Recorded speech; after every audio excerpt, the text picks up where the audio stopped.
The world is going through some changing times now. Gasoline prices and diesel prices are reaching some of the highest in history. There's a limited supply of fuel in the world, and any time we can use alternative sources is good.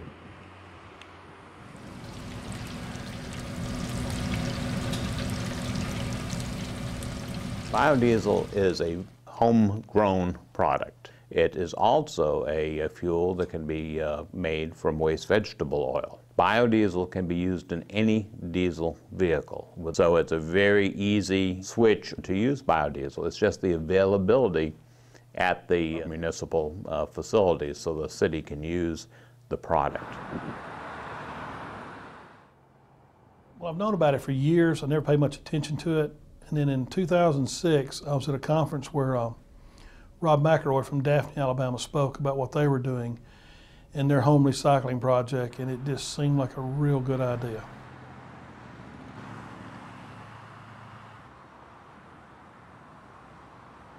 What we do is we take the used cooking oil, and this is it. This is from area restaurant or from a residence. It can have chicken parts, fish parts, French fries, it doesn't matter. We'll take this used cooking oil and we will convert it into fuel. And the fuel, when we finish, is a clean looking GTO fuel that we can use in our diesel dump trucks, pickup trucks, and any type of diesel equipment that we have. When you look at the Hoover operation, this would be bringing a very small footprint and production operation to, let's say, a co-op. Let's say you have a dozen farms or 2 dozen farms. They could bring feedstock in, whether it's soybeans that could be crushed at the co-op and converted into oil and then make biodiesel from that, or whether it be waste vegetable oil that the community could contribute, either the restaurants or the individuals.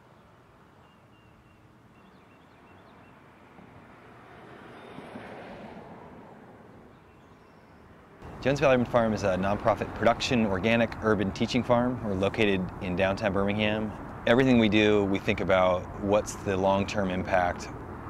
Are the production practices that we're using going to make it more or less likely that our grandchildren are able to use the same resources that we're using? The essence of our biodiesel program is based on picking up used cooking oil from restaurants. Well, before we used a service called Birmingham Hide and Tallow, and they would take off our grease every quarter. But now we're going to be using Jones Valley to recycle our grease and turn it into biodiesel to run their tractors at their farm.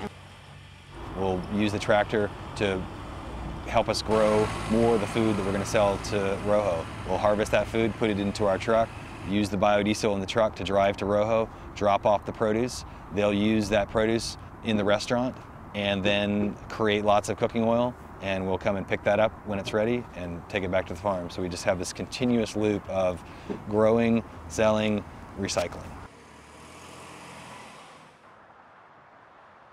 One thing it does that's very important is it makes people aware that there are other solutions to petroleum-based fuel. It gets people to thinking, because it's a very novel idea that I was eating something yesterday and I'm driving it today. I've been a long-time Republican. It's not an issue that is just way out there that doesn't make any sense. Financially it makes sense, environmentally it makes sense, and it's just good practice. So far we've converted about 12,000 gallons. That's 12,000 gallons of fuel that we made for about 75 cents a gallon, and it's fuel that we didn't have to import from people in countries that despise us. So this is, to me, this is very positive for our community. Birmingham, Jefferson County, Hoover area is a non-attainment area. Our area is monitored daily. Non-attainment area is an area that does not meet the EPA standards for, in this case, particulate matter. In Jefferson and Shelby County, we have a terrible air quality, and this also helps in that respect.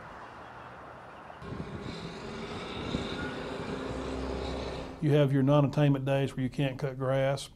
Well, if we're running our biodiesel equipment, we can cut grass on those days.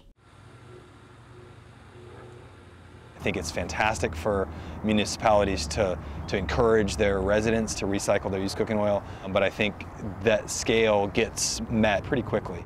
To look at a larger scale model changes everything. You're going to have to rely on some kind of new oil. On the biodiesel side, we have 4 production facilities that have started in the state of Alabama. The opportunity with biodiesel production is the feedstock, and currently that is strictly soybeans. Soybeans are a product that we plant about 250,000 or less acres. And so what we are working with and looking to is the planting of soybeans that then can be converted to biodiesel. Using farmland for producing fuel for automobiles it's absolutely absurd. Environmental impact is tremendous. You're impacting food costs, you're impacting the fertilizer costs, which are going to have ripple effects in the entire world. There's people in Africa that will not eat because we as a country have decided that we want to buy diesel made from soybeans. If the alternative fuel is cutting into our food source so much, why are we still paying people not to grow crops? Why are we not converting into food crops? If we need to get down to the point of where we need to grow extra food, there's plenty of interstate right-of-way you could grow corn on for fuel. The future of biofuels probably is yet to be determined in terms of the feedstocks. Multiple feedstocks use is probably more beneficial than just one feedstock use, because then you have the flexibility of picking and choosing. Realize that this is the beginning, and in an economics class you look at the life cycle of industries. Well, we're still right down here at the bottom. And what I like to call the Yankee ingenuity is coming to fore in the United States to help us meet our energy objectives in this country and reduce our dependence on foreign oil. There's criticism of corn ethanol, and I understand that corn ethanol is not the answer to the world's supply. I understand that biodiesel is not the answer. But if you don't start somewhere, you're never going to go anywhere.